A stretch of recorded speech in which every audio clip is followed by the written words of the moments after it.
Hi all, welcome back to our channel mintflavoursforyou. ഇന്ന് നമ്മൾ ചെയ്യാൻ പോകുന്നത് ഉണ്ണിയപ്പത്തിൻ്റെ റെസിപ്പിയാണ്. പാളയംകോടൻ പഴവും പൂവമ്പഴവും ഒക്കെ കിട്ടാൻ ബുദ്ധിമുട്ടുള്ള സമയത്ത് എങ്ങനെ ഈസി ആയിട്ട് റോബസ്റ്റ് വെച്ചിട്ട് നമുക്ക് ഉണ്ണിയപ്പം ഉണ്ടാക്കാനാണ് നമ്മൾ നോക്കുന്നത്.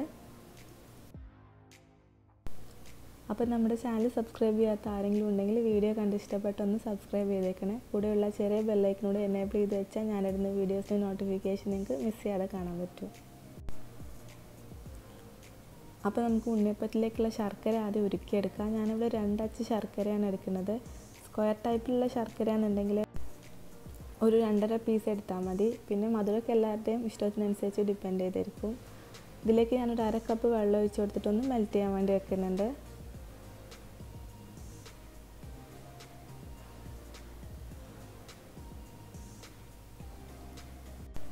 ഇതിലേക്ക് ഞാൻ 250 ml 2 ഗ്ലാസ് അരിയാണ് എടുത്തിട്ടുള്ളത്.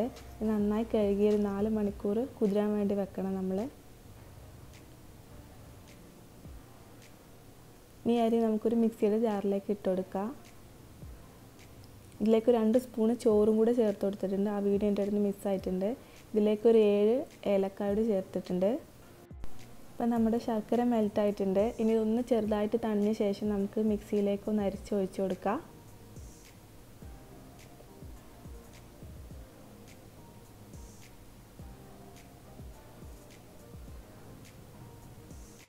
ഇതിലേക്ക് നമ്മളിപ്പോൾ യൂസ് ചെയ്യുന്നത് 1.5 റോബസ്റ്റാണ്. ചെറുതാണെങ്കിൽ 2 റോബസ്റ്റ് വരെ യൂസ് ചെയ്യുക.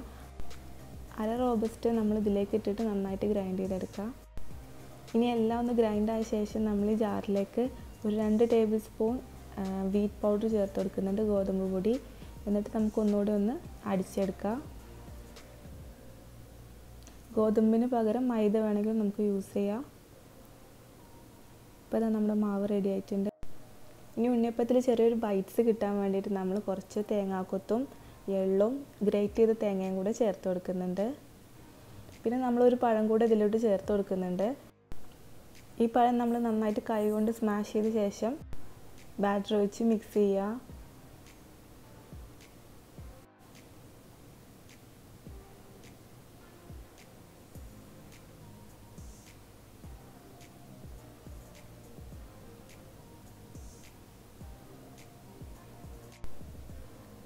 ഇപ്പം നമ്മുടെ ബാറ്റർ ഉള്ളതിനേക്കാൾ ഒന്നുകൂടെ തിക്കാവും നമ്മളതൊന്ന് റെസ്റ്റ് ചെയ്യാൻ വേണ്ടി വെക്കുമ്പോൾ.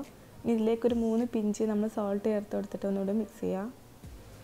ഇനി നമുക്ക് തേങ്ങാക്കൊത്ത് വറുത്തെടുക്കാനുള്ള നെയ്യ് ചൂടാക്കാം. ഞാനൊരു 3 ടേബിൾ സ്പൂൺ നെയ്യാണ് ചൂടാക്കിയെടുക്കുന്നത്.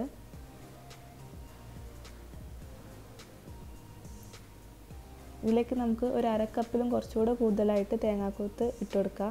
ഇതൊക്കെ നമ്മുടെ ഇഷ്ടത്തിനനുസരിച്ച് കൂട്ടും കുറക്കുകയൊക്കെ ചെയ്യാം. ഇനി നല്ലൊരു ഗോൾഡൻ കളർ ആവുന്ന വരെ നമുക്കിതൊന്ന് വറുത്തെടുക്കാം. ഈ ഒരു കളർ ആവുന്ന വരെ നമ്മളിത് ഫ്രൈ ചെയ്തെടുക്കണം. ഇനി നമുക്കിതിലേക്ക് നമ്മൾ നേരത്തെ മാറ്റി വെച്ച ഗ്രേറ്റ് ചെയ്ത തേങ്ങയും കൂടെ ചേർത്ത് കൊടുക്കാം. ഇതൊരു 3 ടേബിൾ സ്പൂൺ ഉണ്ടാവും. ഇതൊന്ന് ചെറുതായിട്ട് തണിഞ്ഞ ശേഷം നമുക്കിതിലേക്ക് എള്ളൂടെ ചേർത്തിട്ട് ഒന്ന് ഇളക്കി നമുക്ക് ഈ ബാറ്ററിലേക്ക് ഒഴിച്ചു കൊടുക്കാം.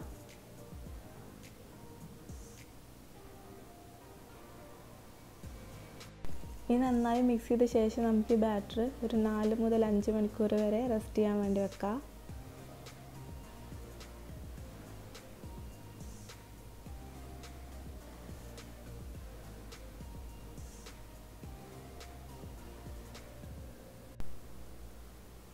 ഇപ്പോൾ 5 മണിക്കൂർ കഴിഞ്ഞിട്ടുണ്ട്. നമ്മൾ ബാറ്റർ ഒന്ന് ഇളക്കി കൊടുക്കുക. അപ്പോൾ ഒന്നുകൂടെ തിക്കായിട്ടുണ്ടാകും ബാറ്റർ. ഈ സമയത്ത് നമ്മുടെ ബാറ്റർ ഓവറായിട്ട് തിക്കായിട്ടുണ്ടെന്നുണ്ടെങ്കിൽ കുറച്ചുകൂടെ ശർക്കരപ്പാനി ഒഴിച്ച് കൊടുക്കുക. ലൂസാണെന്നുണ്ടെങ്കിൽ നമുക്ക് അതിനനുസരിച്ച് ഗോതമ്പ് പൊടി ചേർത്ത് മിക്സ് ചെയ്യാം. ഉണ്ണിയപ്പത്തിനുള്ള പാൻ അവിടെ എണ്ണ ഒഴിച്ച് ചൂടാൻ വെച്ചിട്ടുണ്ട്. നമ്മുടെ ബാറ്റർ ഇതാ ഈ ഒരു കൺസിസ്റ്റൻസി ആയിരിക്കണം.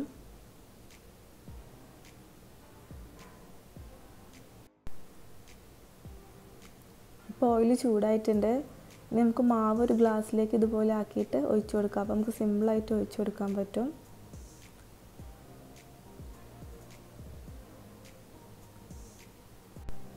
ഓരോ ഹോൾസിലും ബാറ്റർ ഒഴിക്കുമ്പോൾ കുറച്ചൊരു ഗ്യാപ്പ് വിട്ടിട്ട് ഒഴിക്കുക. അതിനൊരു പൊങ്ങാനുള്ളൊരു സ്പേസ് നമ്മൾ കൊടുക്കണം.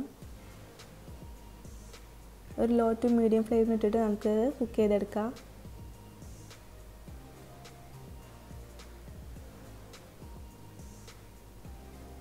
അപ്പോൾ നമ്മുടെ ഉണ്ണിയപ്പത്തിന് ഹോൾസൊക്കെ വന്ന് തുടങ്ങിയിട്ടുണ്ട്.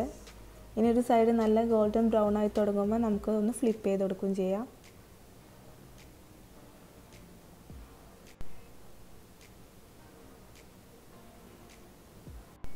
നമ്മൾ ബാറ്റർ ഒഴിച്ച് അതേ ഡിറക്ഷനിൽ ഫ്ലിപ്പ് ചെയ്ത് കൊടുക്കുക. അപ്പോൾ എല്ലായിടും ഒരുപോലെ കുക്കായി കിട്ടും.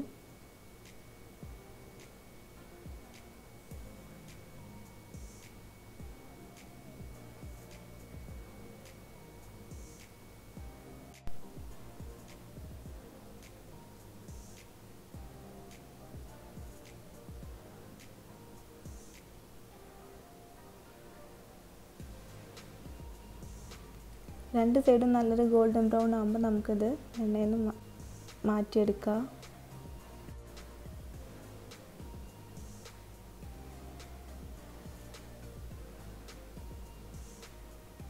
ഇതുപോലെ തന്നെ നമുക്ക് അടുത്ത ബാച്ചും ഫ്രൈ ചെയ്തെടുക്കാം.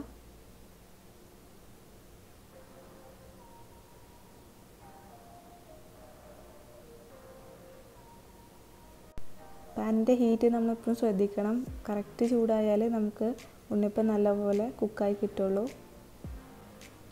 അപ്പോൾ അത് ഇത്രയേ ഉള്ളൂ നമ്മുടെ റെസിപ്പി. എല്ലാവർക്കും ഈ വീഡിയോ ഇഷ്ടമായി എന്ന് വിചാരിക്കുന്നു. ഇഷ്ടമായിട്ടുണ്ടെങ്കിൽ ലൈക്ക് ചെയ്യുക, ഷെയർ ചെയ്യുക, സബ്സ്ക്രൈബ് ചെയ്യുക. കൂടെയുള്ള ചെറിയ ബെല്ലൈക്കനോട് എനേബിൾ ചെയ്ത് വെക്കുക. അപ്പോൾ അടുത്തൊരു വീഡിയോ ആയിട്ട് കാണുന്നത് വരെ till then take care, bye bye. Thanks for watching.